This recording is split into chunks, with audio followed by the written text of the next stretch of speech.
So as I was saying, since 2008, I have been on the committee with UNESCO, to nominate the entire Silk Road from Xi'an to Rome. This is what we call a serial nomination, as this is an overarching serial nomination, and the Silk Road is a quite large concept with 2,000 years of history. Today, I will only focus on Uzbekistan, as I just returned from a mission on behalf of UNESCO and American Museum of Natural History about a week ago from Uzbekistan. So I want to begin with a map of what is Central Asia. Central Asia officially constitutes only 5 of the stands, and they are Kyrgyzstan, Tajikistan, Kazakhstan, Uzbekistan, and Turkmenistan. And I want to mention here, especially, that Uzbekistan is one of 2 countries, only 2 countries in the world that are doubly landlocked, the other one being Liechtenstein. What does it mean that it's doubly landlocked? It means that one has to cross at least 2 borders to reach a coastline. So what are the key facts of current Uzbekistan? The population is 28 million, and it's the 44th in the world. But as you can see, arable land is only 11%. And I want to go back to this previous slide. I want to mention here that Uzbekistan, especially in its eastern border, let me see if there's here we go. Right here, in this area where Kyrgyzstan, Tajikistan, Uzbekistan meet, this is the Fergana Valley. In 2005, there was a rebellion that brought this area into international attention. That's the Andijan area. And the Fergana Valley is the most fertile area in all of Central Asia. So, put in context, Uzbekistan is the breadbasket, historically, of Central Asia. However, if you look at the CIA facts, even in Uzbekistan, we have only 11% of arable land that is used for agriculture. The dominant geographic features are the Kizilkum Desert, the Red Sand Desert, as well as mountains. And one thing I do want to mention is that 60%, more than 60%, live in densely populated rural communities, as opposed to the major cities, which I will cover today, that are Tashkent, which is its modern capital, Samarkand, Bukhara, and Khiva, which is on the border with Turkmenistan. There are two major assets of Uzbekistan. Historically, one is cotton, and we refer to that as white gold. The other one is real gold, and Uzbekistan is one of the largest. I believe the seventh largest in terms of producer of gold. According to a recent HSBC study, Uzbekistan will be and is and will continue to be one of the fastest growing economies in the world, especially determined by the deadline of 2050. One thing I want to bring to your attention, I think this will be interesting. On one hand, Uzbekistan is witnessing an emergence of a middle class. On the other hand, we have contradictory information in that the corruption perception, according to the Corruption Perception Index, it still ranks 177 out of 182. And it ties with Sudan and Turkmenistan. I have traveled to Turkmenistan, and in fact, on this particular trip, my visa was denied by Turkmenistan. I can tell you that Uzbekistan, in comparison with the rest of the Central Asian republics, is, and I put in quotes, the most democratically seeming and the most seemingly modernized of all the Central Asian republics. Another thing I want to mention here is that the largest corporations in the energy sector, as I mentioned, natural gas is also one of its major assets, especially more so in Turkmenistan, but also in Uzbekistan. So, and these are the entities, the international entities that play significant presence in Uzbekistan are China. Petronas is Malaysian, the Malaysian Sovereign Fund. Investment in natural resources in the world. Korea, these are the 2 largest natural gas and oil companies of Russia and the Uzbek national company. Why is there a significant presence of South Korea? Unknown to most people, Stalin moved a large population of Koreans into far eastern Russia's far east, in Siberia. And from that area, these Koreans were actually forcefully moved into Uzbekistan. So there's a very large population in Fergana Valley, and especially in agriculture and in cotton farming of Korean population. The 4 UNESCO sites in Uzbekistan are Samarkand, Shahrizabsk, Bukhara, and Ichankala. All these 3 are actually cities, but Ichankala is only a site in the city of Khiva, and these are all ancient cities.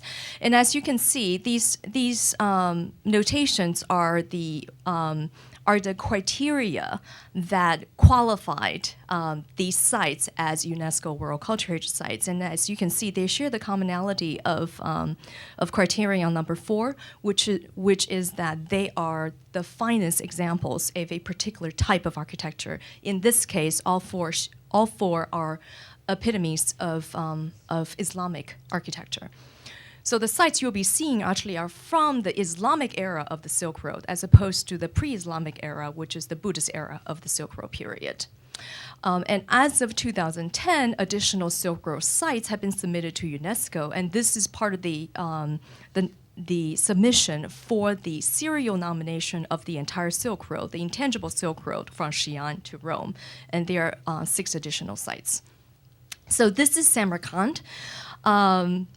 And the most famous site in Samarkand is the Registan, which is literally this area traditionally called. The Registan is the common square, surrounded by 3 magnificent madrasas. Most significant is this one right here, is the Sher Dur madrasa, because it's the only madrasa with a divan, with a decoration of human figure, with an iconic configuration in the entire Islamic world.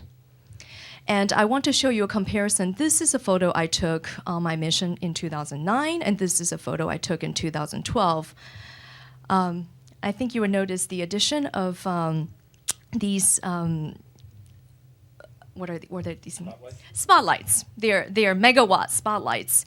Why are these here now? They are permanent fixtures because Samarkand is now the host of the International Central Asian Music Festival, which happens every April, and every hotel room is occupied, and musicians from all around the world do come into Samarkand for this important festival. It's part of the Uzbek government's policy to bring these ancient sites into the modern era. The other famous sites from Samarkand is the Bibi Khanum Mosque, the single largest mosque in the ancient Islamic world. And it was actually partially destroyed during an earthquake in 1897. As you can see in the interior, it was never restored. The exterior shows some modern repair. Shahrizabsk is the birthplace of Tamerlane, the great conqueror, Timur the Lame. Shahrizabsk literally means the verdant city. Green, as you know, is the color of Islam, and this is one of the most holy cities in all of Central Asia. And what you can see here is the modern remains of Aksharai, which is the White Castle built by Tamerlane, and it was destroyed as of 500 years ago, and it remains this way. This is the backside with Mallorca remains on the backside of the facade, and as you can see in the horizon, there is a Ferris wheel. These World Cultural Heritage Sites are points of interest not only for international tourists now, but also we are seeing emergence, because the emergence of the middle class, a strong middle class. We also see a domestic tourism.